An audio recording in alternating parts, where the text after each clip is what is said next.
Welcome back for yet another message from the Little Church world. If you are coming for the first time to watch our videos, I want to thank you and welcome you. For those of you returning, welcome back. We are continuing to explore the great riches and truths that the Bible offers and finding ways to practically apply those to our lives. Spend some time with us over the next 20 or so minutes as we explore yet another practical truth that the Bible can offer us this week.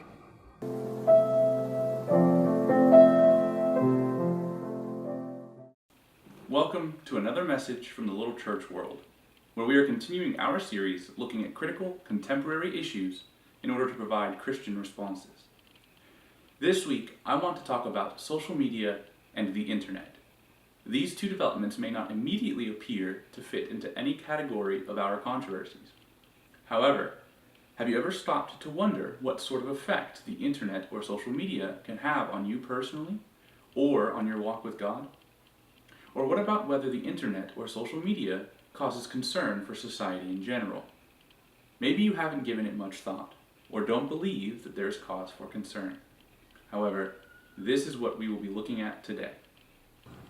The nature of social media is first and foremost about communication. However, whilst the speed at which the internet allows us to communicate may appear to be a positive feature, it has also led to a very real desire for instant gratification. What happens, for example, when you finish an episode of a television show? You want to know what happens next, don't you? You want to watch the next episode. However, before the introduction of websites like Netflix or Hulu, we typically had to wait about a week to view the next episode of a television show. Now, we may participate in what is called binge-watching television. According to a survey conducted by the Bureau of Labor Statistics in the U.S., on average, Americans spend about 2 hours and 49 minutes per day watching television, and this accounts for more than 50% of their daily leisure activities. Marketing and social media campaigns have also encouraged binge watching, with the popular streaming service Netflix calling it the new normal. We have the capacity to watch an entire television series as fast as we would like, with absolutely no waiting time between episodes. This is a form of instant gratification. And what may be surprising, however, is that it turns out that being gratified instantly is not that gratifying. Have you ever left your time binge watching feeling empty and more depressed than when you started? A quick Google search of the words binge watching and provides endless links containing depression as the next predictive word. There are progressively more and more articles, studies, and conversations about this idea. One example is a recent Texas A&M study which reveals that binge watching is tied to feelings of loneliness and depression. They also found that those who binge watch lack the self-regulation to stop suggesting that binge-watching programs may be an addictive behavior. I will focus upon the addictive quality of the internet in just a moment, but first, a word on why we experience loneliness and feelings of sadness when we are seeking something that seemingly will give us joy, like an exciting new television show. As humans, we were created by God for community, and as Christians, we recognize that we are but one body with many members, which is found in Romans chapter 12, verses 4 to 5. Further, as the author of Hebrews encourages in Hebrews 10, verses 24 to 25, let us consider how we may spur one another on toward love and good deeds, not giving up meeting together, as some are in the habit of doing, but encouraging one another, and all the more as you see the day approaching. As human beings, we need community and communion. As fellow believers, encouraging one another helps to motivate each of us to build and strengthen our relationships in community. But let us return to our examination of media.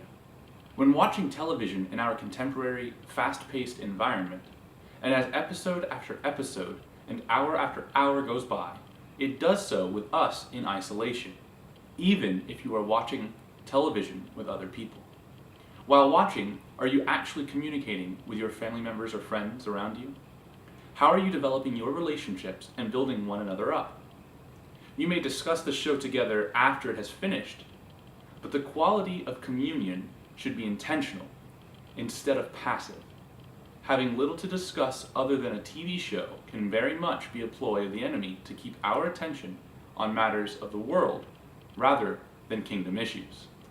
For as we learned earlier from the book of Hebrews, we must take the time and the effort to consider how we may spur one another on and not give up meeting together. This implies effort and intention. Furthermore, there is another reason to consider why instant gratification leads us to feeling almost instantly empty. This is because the shows themselves are not fulfilling the desire that we have for community and communion, which is only provided through an intentional relationship with God and others. With television, we need the next episode to fill the void of loneliness and silence that was removed during our first viewing. As Christians, we know that nothing on this earth can give us true joy. Take King Solomon, for example. In 1 Kings chapter 10, verse 23, we are told that King Solomon became richer and wiser than any other king on earth. If anyone had the ability to instantly gratify themselves, even in an age without the distracting technology that we have today, it was King Solomon. Yet, in Ecclesiastes 1:4, Solomon states, "I have seen all the things that there are under the sun. All of them are meaningless, a chasing after the wind." He had seen all that the world had to offer and realized that it was worthless, only able to give fleeting moments of happiness. But with fellowship in God, there is a lasting joy that is better than any TV show, next episode, or any other earthly distraction that this world has to offer. As it says in Psalm 4:7, "You have given me greater joy than those who have abundant harvests of grain and new wine." As briefly mentioned earlier, studies are now showing that binge watching may be an addictive behavior, but it is not only streaming television online that is addictive when it comes to the internet. But what does this actually mean? Have you ever heard anyone say that they were addicted to the internet? Does being addicted to the internet sound like a silly thing to you? When we talk about addictions, it is usually with a negative connotation. When we say that we are addicted to something, we are usually unhappy with the thing itself and the hold that it has on our lives. Yet, the addictive qualities of the internet include the very benefits that it can provide, making the internet a deceptive addiction.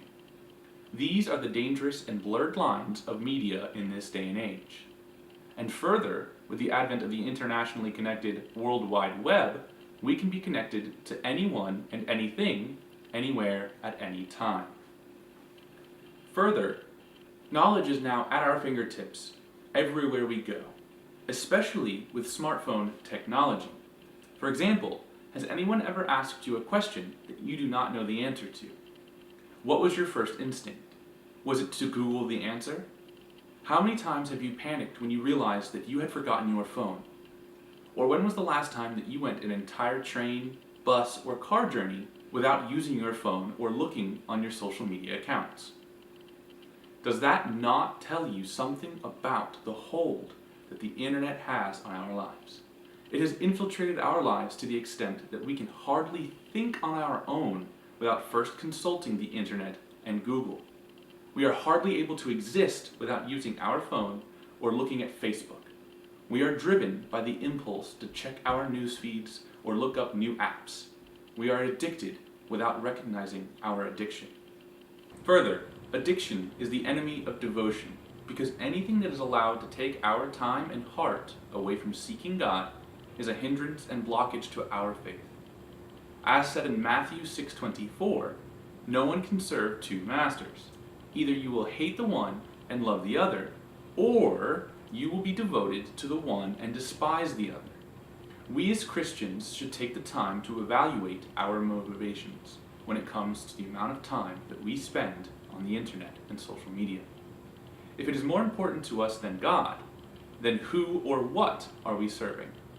In Psalm 1 verse 2, we are told that the blessed man's delight is in the law of the Lord, and in his law he meditates day and night. How can we delight day and night in the Lord if we are trying to serve two masters? Addictions, as we generally know them, are to harmful substances such as alcohol or tobacco. These have obvious negative side effects for our physical bodies. But as we have already seen with binge watching, addiction to the internet and social media can generally produce negative mental health effects. not only affecting our emotions, but also affecting our spirits. It is not just the amount of time spent on the internet that produces these harmful effects, but also the temptations to commit sin, which is brought about by the accessibility of the internet. For example, the amount of pornography readily accessible is astounding. Specifically, the exchange and purchase of child pornography can truly make your heart sink. Have you heard of the dark web? This is a collection of networks which have access to parts of the web that are not easily traced. It allows users to complete either illegal or questionable activities, and it is where the sharing or purchase of child pornography takes place, along with pirating of music or DVDs, the sales of drugs and narcotics, and even the hiring of hitmen. This is very much the utility of the enemy, a place hidden and full of man's attempts to cover his wicked desires. However, in Hebrews 4:13, we know that before God, no creature is hidden, but all are naked and laid bare to the eyes of the one to whom we must render an account. Now, although we may not all suffer from the temptation to hire a hitman, pornography is indeed a very real temptation that plagues many Christian men and women alike. And knowing that it is easily accessible on the internet is very important, especially if this is a temptation that plagues you personally, because it is your responsibility to protect yourself against this sin in whichever way you can. Making yourself accountable to someone you trust is a step in the right direction. And there are also many adult content blockers that you can download to help protect yourself and your children who could otherwise stumble across this dark side of the internet. A less obvious temptation to sin that I'm sure that many of you have experienced comes with social media. On social platforms, the people in your life and those that you follow, such as celebrities, can present themselves in their lives in any way that they choose. And social media allows you to create the way in which people will perceive you and your life. And people tend to share only the good things online, and often portray themselves in an untrue way, using photograph filters, for example, which can airbrush makeup, acne, or even distance the people and the environment in the photograph from reality. It can become easy to forget this when using social media. And in an article written by Forbes magazine called Social Deception, Managing Social Media Jealousy, it is written that social media has become a source of stress, unhappiness, and jealousy for posters and observers alike. The temptation to covet, become jealous, to hate, and to feel unhappy with your own life, only to then portray yourself on social media in a different manner, are very real temptations. So how should we respond as Christians? How should we portray ourselves on social media? First of all, what comes to mind is written in Luke 12:2 verse 3, where God says, "Nothing is covered up that will not be revealed, or hidden that will not be known. Therefore, whatever you have said in the dark shall be heard in the light, and whatever you have whispered in private rooms shall be proclaimed on the housetops." And then in Hebrews 4 verses 12 to 13, we read, "Indeed, the word of God is living and active, sharper than any two-edged sword, piercing until it divides soul from spirits, joints from marrow. It is able to judge the thoughts and intentions of the heart. And before him no creature is hidden, but all are naked and laid bare to the eyes to the one to whom we must render an account." God knows our hearts, and we are told that we cannot hide from him. We may be able to present ourselves in a way that appears flawless, but in reality, God sees and knows the truth. As a non-believer, the notion that God knows your every thought, feeling, and desire can be intimidating and seem to be infringing on your privacy. However, as Christians, we can recognize that it is in fact a beautiful thing, for the Holy Spirit that resides in us acts as intercessor, knowing our hearts and the heart of the Father. And in this way, the Holy Spirit has the unique position of working to nudge us closer to the Father, so that our hearts may align with His. Therefore, as we strive to determine how to use the internet and portray ourselves on social media, let us read a truth found in Colossians 3 verse 23, which reads, "Whatever you do, work heartily as for the Lord and not for men." If you maintain this posture of working for the Lord, then all that you do should reflect Christian virtue, in which case Anything posted or shared to the internet or social media should be uplifting, full of grace and compassion, full of the truth of the gospel. On another note, one of the aspects of the internet that should be a cause for concern is its permanence. Once something is posted to the internet, even if deleted by the user, it is never truly deleted. Knowing this should make all of us think twice about posting something that is not of God, or that does not reflect His virtues, as expressed in Ephesians 4 verse 2, which states, "Be completely humble and gentle, be patient, bearing with one another in love." This verse speaks a lot into how you should portray yourself on the internet. That is, with humility, but also how you should respond to others on the internet, with a patient and loving attitude.